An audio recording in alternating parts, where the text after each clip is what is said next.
Our practice for today is Ageless Yoga Secret. This is a practice I learned in 2014 and 15 by a sannyasi yogi in the Himalayas. When I met him at that time, he was 89 years old and he was fit and sound like a young boy. So much energy in him and so calm and composed as well. When I met him and he taught me the Ageless Yoga Secret, which has a name in Sanskrit, it's called Sukshma Yoga. Sukshma means micro, yoga means a set of breath and the movement as a union. And that is what you're going to learn on today. This is a priceless practice. It can be done by anyone, young, mid-age, old. Here, I'm going to showcase you the practice and Marvin is going to represent how it's done in the correct way. And the first series of the practice is very fundamental, very much accessible. Just by doing that, for 15 days, you will start to achieve the flexibility and the easiness in your body. So without any further ado, we start with our practice of Sukshma Yoga. So standing tall and still having your feet wider than your hips, your feet are pressing down, straight spine, eyes closed, and give yourself a chance to connect with the earth. Try to notice the balance on your feet, on your knees, on your hips, on your T-bone and your pelvic that is parallel to the floor. Rising up, noticing your chest is open, noticing your spine is straight, your shoulders are parallel with the ground, and your hands simply down, your fingers are relaxed. Try to notice your fingertips here.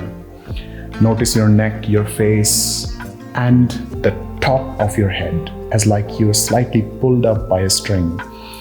And start to catch up with your breath here. Just by doing that, you get in tune with your body. And now, starting the practice with deep breathing. Inhale and exhale deep here. With your closed eyes, simply catch up with your breath. When you're breathing, imagine when you throw a stone in the lake and the stone is going to land to the bottom of the lake. Same way, you're breathing deep, fully, pushing the breath down to the low diaphragm as like the breath is pushing down to the perineum center. And then exhale slowly. This deep inhale, deep exhale.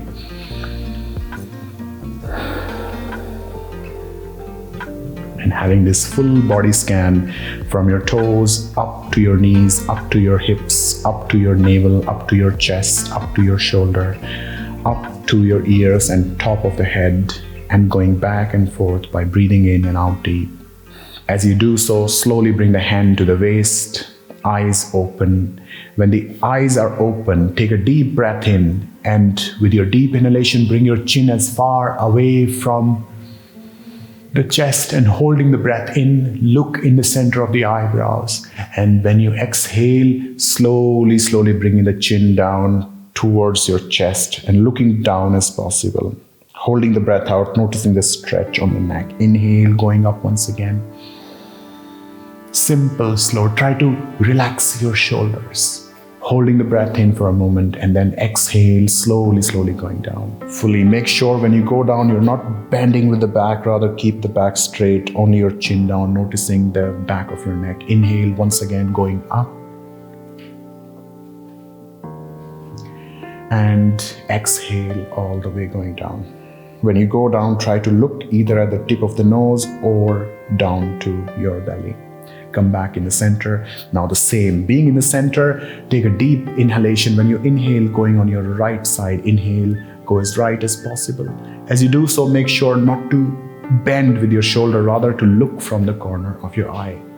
And come back with the exhalation in the center. Now in the same fashion, take a deep inhalation, go left as possible. And look from the corner of your eye far back. So this is not just good for your neck, but also for your eyes as well. Coming back in the center, exhale. Same, once again, take a deep inhalation, going as right as possible. Try to pause with the breath. Look from the corner of your right eye far back. Make sure your shoulders are relaxed. Come back in the center, exhale. Last one, left side, inhaling deep. going as left as possible, holding the breath. A little bit of the breath control help you to calm down come back in the center and letting go. Very good, Marvin. Now from here, starting our practice with the eyes. For that, your left hand stay on your waist, right thumb up, look at your thumbnail, fix both your eyes totally at your thumbnail. This is one form of Tratak as well. It's a big topic, but for now, just focus single-mindedly on your thumbnail. Take a deep inhalation, hold the breath, and simply move your hand as right as possible. Not to move your neck, just to look from the corner of your eye and come back as you exhale. Once again, inhale deep in the center, holding the breath, not to move your neck. That will be cheating. Going just with your eyes as right as possible, holding the breath in, and when you exhale, coming back in the center. You will already notice that how your eyes start to get a great exercise this way. Once again, inhaling deep. This way, you are calming the optic nerve of your eyes and coming back in the center. Now, using the right hand on your right waist, using the left hand up.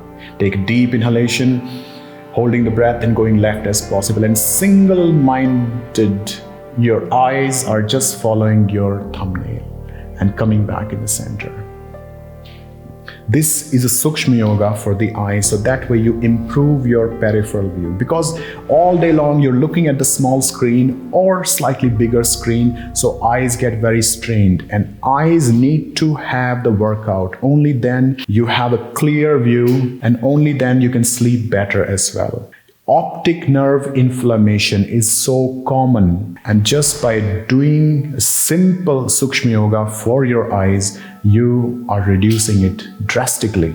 Moving forward, now with our shoulders, bringing the fingers on top of the shoulders, chin slightly down, an imaginary round circle with your elbows. This deep breathing in, deep breathing out for count of 5, just doing that.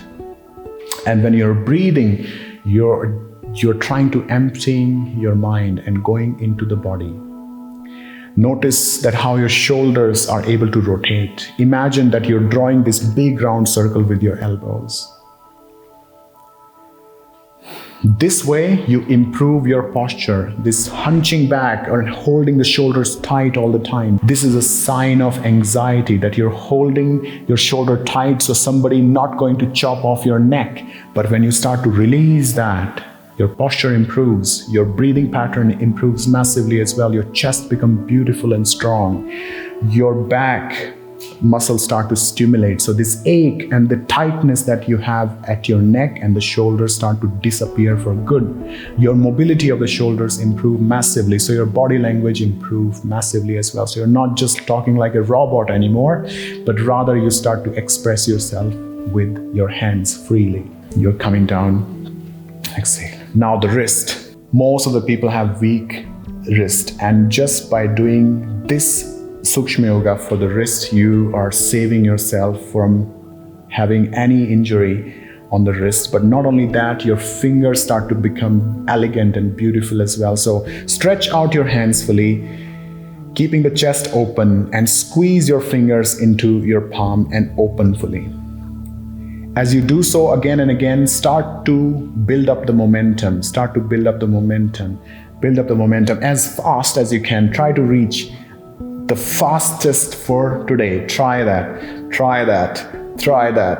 It's incredible. At some point you will find that, wow, something is really happening. Notice your full body start to just get a current in it. Try, use your will, Marvin, more, tight, do it. And slowly letting go, bring the hands down. Your grip improve massively. Your grip play a very important role for your testosterone hormones. When your grip is strong and solid, your wrist, your shoulders are active as well. Not only that maybe then you can type even faster. Now from here, moving forward to our waist. So opening the feet slightly wider than hips. Hand to the waist and imaginary round circle with your waist, and breathing deep. Make sure that your knees stay straight. If you have issue or the problem with the knees, it's okay to bend slightly to get yourself adjusted. Be intuitive with that. Breathing in and breathing out deep. Try to notice your T-bone. Try to relax your pelvic muscle, which you're holding tight all the time. Try to let go, get back into your body. Breathing in, breathing out deep. See here, not only you are stimulating your sacral part of the spine, but also your hip joint. You notice that how your ankles as well used here. You also notice how your toes are used here as well. So Sukshma Yoga is powerful practice. Just by doing a Sukshma Yoga for your kati, for your waist, you start to improve your back muscles. So therefore, you start to reduce the back pain, which is a chronic problem. 70% people of the world have the back pain in one way or the other. So doing that, you start to improve massively. And again, your posture improves massively. Same, doing it opposite side. Notice how your hip joints are used, and this invisible round circle that you're drawing, you're visualizing at the same time. You're using your imagination, your creative imagination, and you're breathing deep. So it is a multi-dimensional practice, yet so simple. Now slowly letting go and coming down gently. From here on the knees, open the feet wide. And then bend your knee and then join your knee like opposite V shape. Your hands on your thigh and with your knees as well, draw this invisible round circle. Breathing in, breathing out deep. Inhale, exhale deep. What is happening here? That you're not gaining a flexibility on your knees, but you are gaining the strength on your thighs, on your calf muscle, on your 10 toes. And just by doing that, you are saving your knees from any problem whatsoever. People who got operated on the knee, they can still walk and do things, but still there's something like a sand in the shoe. If they start to practice Sukshma Yoga for the knees, it's incredibly beneficial for them. They not only gain the mobility, but they also acquire confidence back on their knees. So same opposite side. And notice how your thighs are totally used here. Notice that you are challenged with your patience because your amygdala, your small part of your brain, just want to overrule, don't want to do something like this. But you got to do it, and this is possible when you're breathing calmingly. So notice your breath and doing so. Yes, very good, Marvin. And coming back in the center now, the final phase of the practice is bringing your right foot out. If you can, stay on your left leg. If not, reach somewhere where you can hold the wall or something and stretch out your toe fully and then pull up fully. And as you do so, with your big toe, draw this invisible round circle. 5 times on the clockwise and 5 times the anti-clockwise. So some of the body part are biologically, we are hardwired for it, that we measure people that how healthy they are. So ankle is one part of it, that we see the person, we see their ankle, we know that that person is sporty and fast as well. So you acquire the strength and mobility on your ankle. Not only that, your shin muscle and your calf muscle become strong. Calf muscle is like the heart for your lymphatic system. Now the same way, left side. Stretching out fully, have the hand to the waist. This helps you to keep your chest open.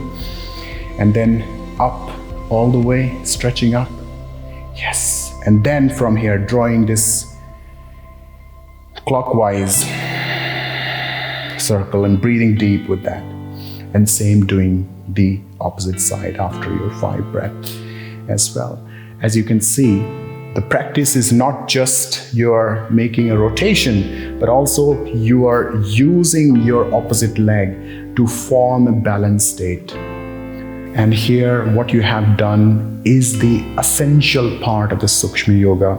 Enjoy the practice, learn the entire practice in step-by-step form. Try it, make use of it. It is a miracle